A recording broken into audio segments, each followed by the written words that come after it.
The first thing I noticed was the smell. Not decay, preservation compounds and old stone, and something underneath both of those, like iron left in a warm room. The dragon had been in Bay 12 for 6 days before anyone told me about him, and by then he had already pushed the cataloging cart into the far wall and coiled himself around the base of the primary shelving unit, as though he'd decided it was a tree. I am a preservation technician at Sealith Annex.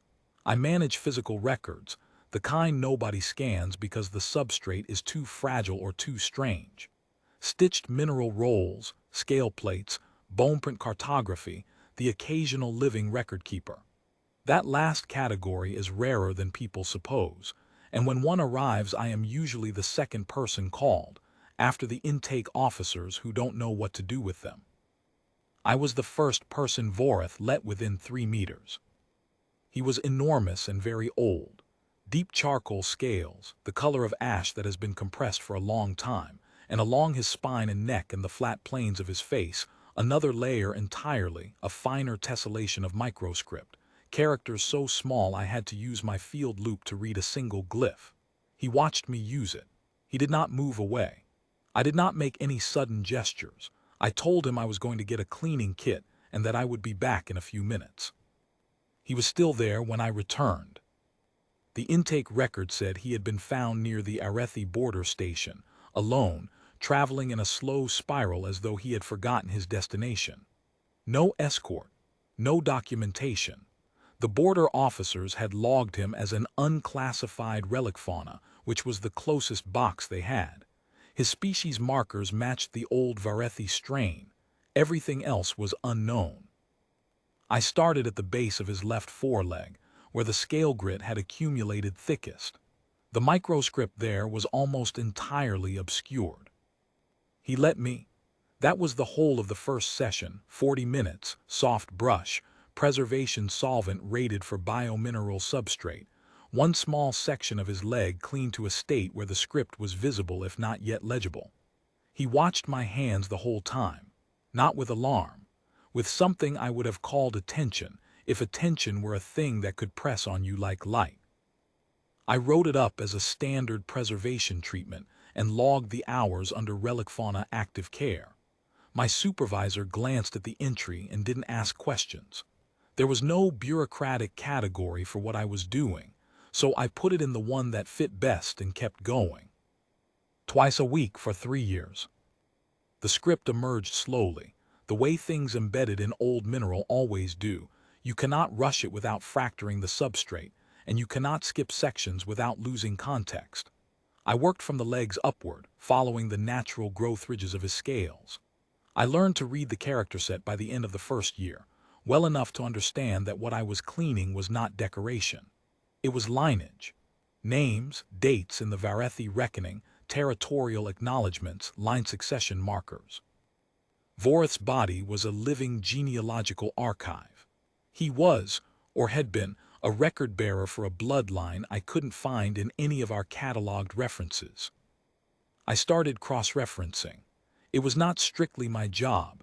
I did it anyway in the evenings on the terminal in Bay 12 while Varethi dozed with one eye half open. In the second year, he began to speak. Not often. Single phrases, sometimes just a sound that resolved into a name if I stayed still long enough to let my ear catch up. He said a word that my translation unit rendered as the ridge where the gray water runs. He said something that might have been a personal name, or might have been a title, the grammar didn't clarify.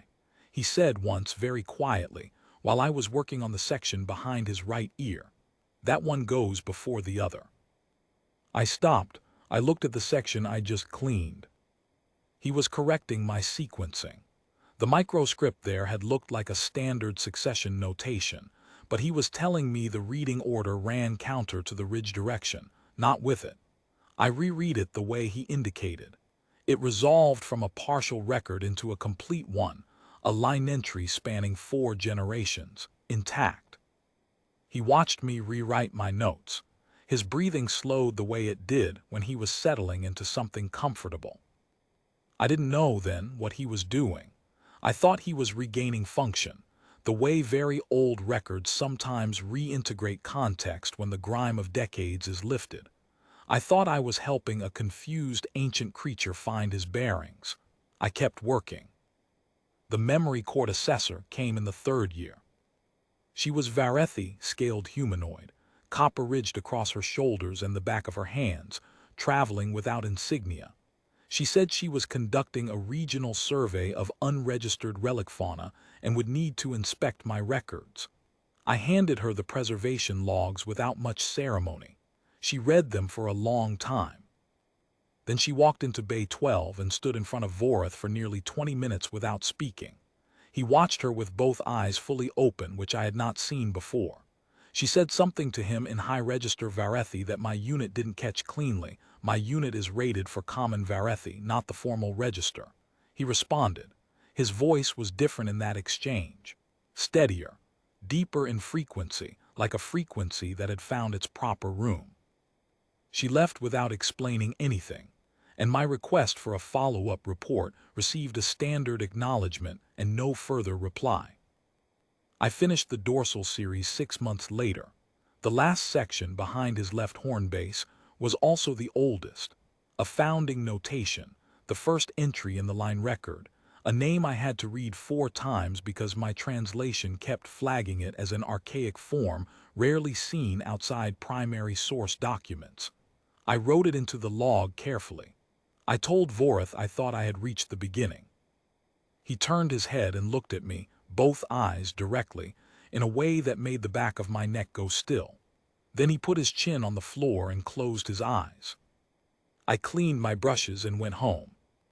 The memory court delegation arrived on a Tuesday.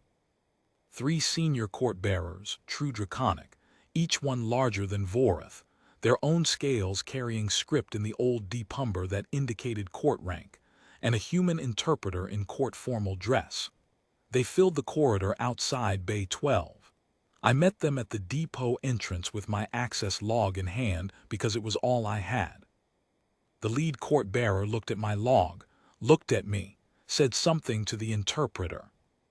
The interpreter said, "She asks if you understood what you were restoring."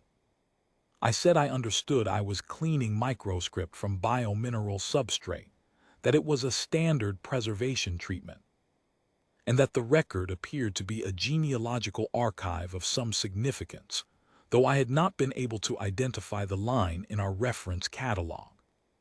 The interpreter relayed this. The lead court bearer's expression did something I did not have adequate language for. She spoke again longer. "The line is not in your reference catalog," the interpreter said, because the line's record was last considered complete when Varethi left the court's custody 41 years ago. He carried the only surviving copy of the primary succession archive for the Varethi-Kareth line. When he was lost, the court considered the record lost with him. They did not know the record could be restored by external care. They did not know, until the assessor's report, that he had allowed a human archivist to read him. I looked past them toward Bay 12. "He corrected my sequencing," I said. "In the second year, he told me the reading order." The interpreter went quiet for a moment. Then, "She says that is consistent with a record bearer who has recovered sufficient function to teach. She says the court has debated for 6 months whether to send a delegation. She says the debate ended when the assessor confirmed that the primary founding notation had been recovered and correctly transcribed." The lead court bearer spoke one more time. She was looking at me while she spoke. "The court names you keeper of the first ridge," the interpreter said. "It is the title given to the person who holds the beginning of a line not by blood, but by act. It carries no ceremony and requires no new work. It means that your name enters the Kareth line record, in the notation immediately following the founding entry. It means you are in there now. You were written in the morning they confirmed the transcription." I stood there for a moment. I thought about Vareth's chin on the floor, his eyes closing, the particular quality of the quiet in Bay 12 in the evenings when I was writing up my notes at the terminal and he was breathing slowly behind me. I thanked the court bearer. I signed the documentation the interpreter presented. I asked whether Vorath would be transferred and was told that was his choice, and that so far he had not indicated any wish to leave. I walked back through the depot to Bay 12. He was in the same position he usually occupied, coiled at the base of the shelving unit, chin low, one eye tracking my footsteps before I rounded the corner into his sightline. I sat down at the terminal. I opened the preservation log. I entered the completion record for the dorsal series, cross-referenced it to the genealogical notation index I'd been building since the second year, and filed the session report. Then I picked up the soft brush and started on his right hind leg, which I had left at the upper tarsal ridge and not yet finished. There was still work to do.